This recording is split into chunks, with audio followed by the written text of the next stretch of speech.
Right. మరి ఇప్పుడు పీఆర్‌పీలో treatment తీసుకోవాలి. పీఆర్‌పీ ట్రీట్మెంట్ అంటే అది దేన్ని బేస్ మీద వాళ్ళకి ఎలా ఇస్తారు ట్రీట్మెంట్? సో, వచ్చిన తర్వాత ఆ ప్రొసీజర్ అనేది ఎలా ఉంటుంది?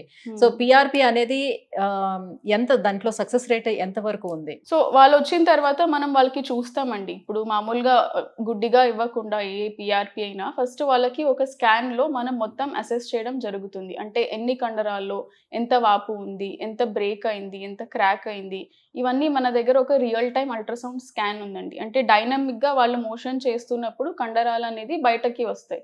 సో, ఆ కండరాలన్నీ చూసి దాంట్లో ఏ కండరంకైతే డ్యామేజ్ ఉందో ఆ కండరంకి పీఆర్‌పీ ఇవ్వడం జరుగుతది. సో, పీఆర్‌పీ మనకు తెలుసు. పీఆర్‌పీలో మనకు గ్రోత్ ఫ్యాక్టర్స్ ఆ కణాలుంటాయి. సో, ఎక్కడైతే క్రాక్ అయింది కదా! ఎక్కడైతే వాపు ఉంటది వాళ్ళకు, సో, పీఆర్‌పీ అనేది అక్కడికే ఇస్తాం. మళ్ళీ అది మషీన్‌లో చూసుకొనే ఇస్తాం. సో, దానివల్ల బ్రేక్ అయ్యుండే కండరం ఏముంది అది హీల్ అవుతది.